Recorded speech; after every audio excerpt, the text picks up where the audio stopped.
सही में तू आग लगा दे केहू के घर में कि डेंजर जवानी मेरी रानी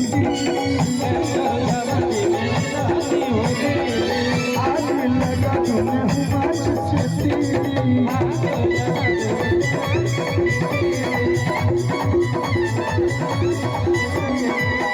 बताइए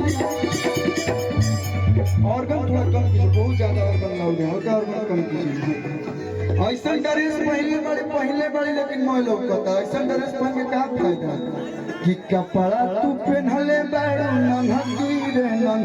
रे धोता जवानी अपन बनहकी रे लड़किया कहतिया लेके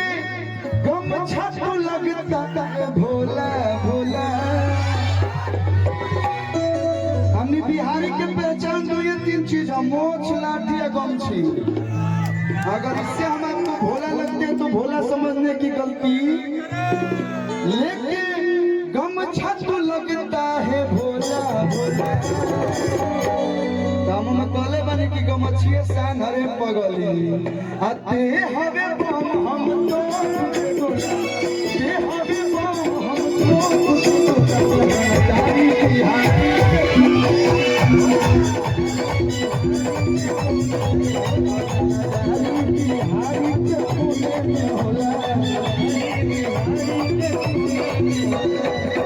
हमने के कान्हा फर्नीचर कंपनी में आई बनी जाए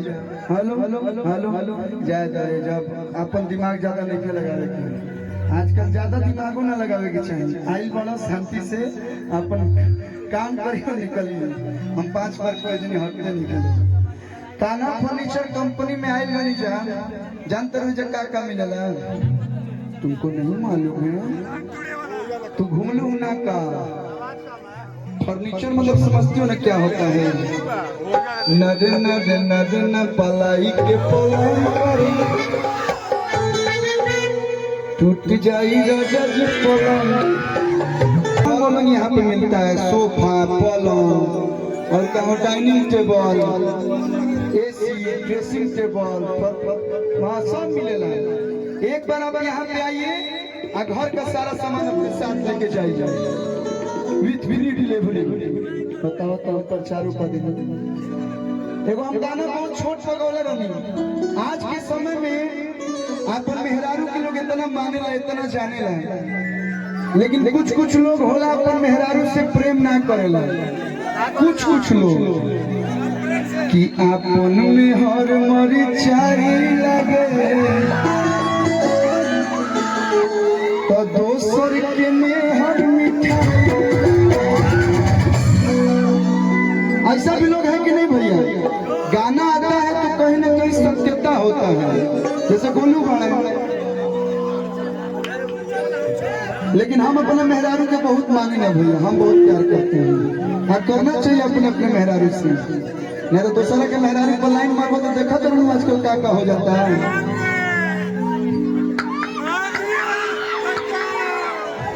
हाँ बाकी इंसान के लिए इशारा काफी है तो एक जानी कहा करिए राजा जी कि अरे सुन ली बलम जी हम चाहे कि आप भी आ जाए तो बड़ा अच्छा लगे करिए साड़ी जो पहले बनी कैसे जहरिया लागे दुए धनिया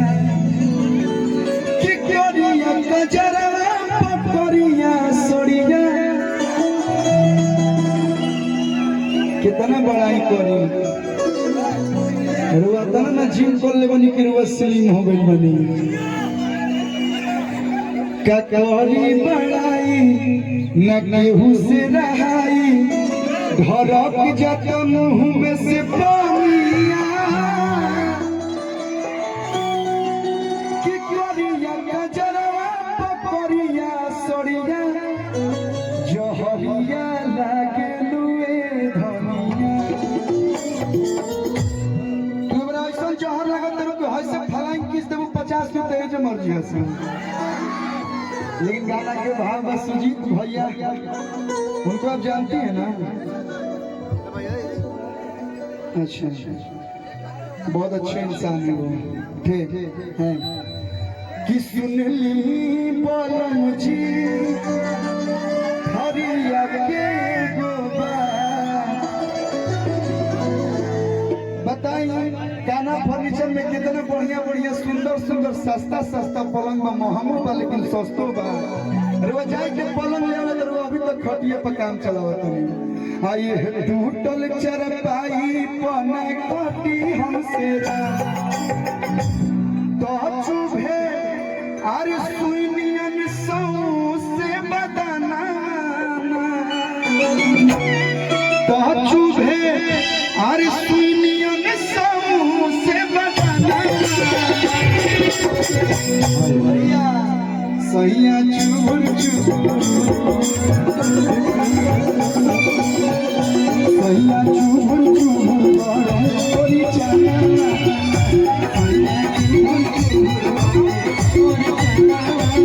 सैया चूर चूर कोई जाना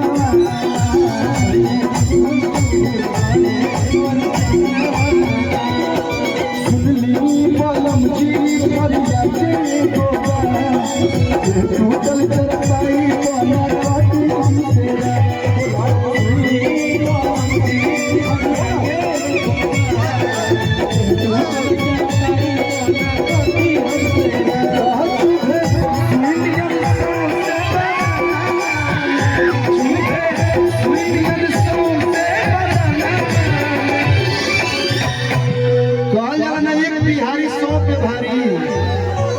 वही हमारे सब भाई हैं। जोरदार हाला कर दो सब भाई के सैया चुभुर चुभुर ए भाई बार चाचा बा बिना रिदमों के मारे कने अभी खाना फर्नीचर के नशा है कि केकर नशा है नहीं के हमरा भैया लोग डांस देख के हमरो डांस करके मन करता पता नहीं को जोरदार हाला करी हो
वो मेरा प्रोफेशन है बाकी पर्सनल लाइफ में बाप रे बाप अरे की पतरा देखी जतरा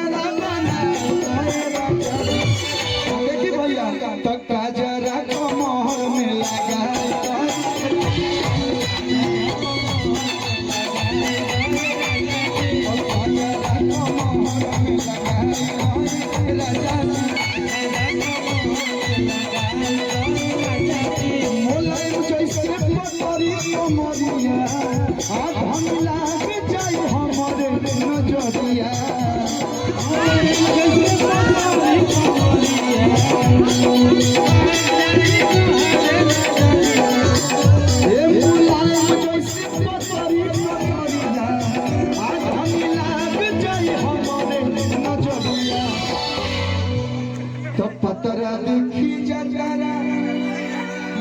पतरा देखी जाता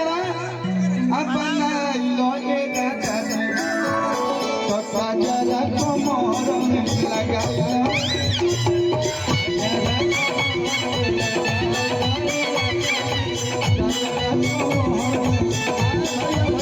इतना बढ़िया आप लोग डांस कर रही हैं तो बुझाता है पकिसियाल सेल होके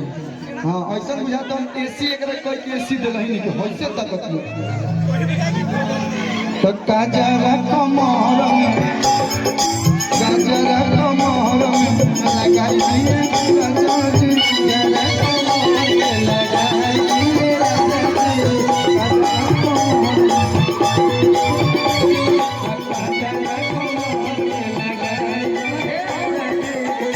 ताली तनवीर बजा सकते हैं।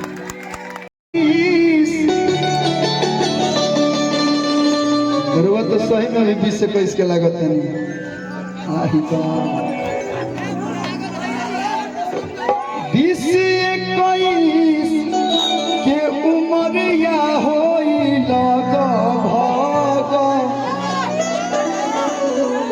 पतरी कमरिया हो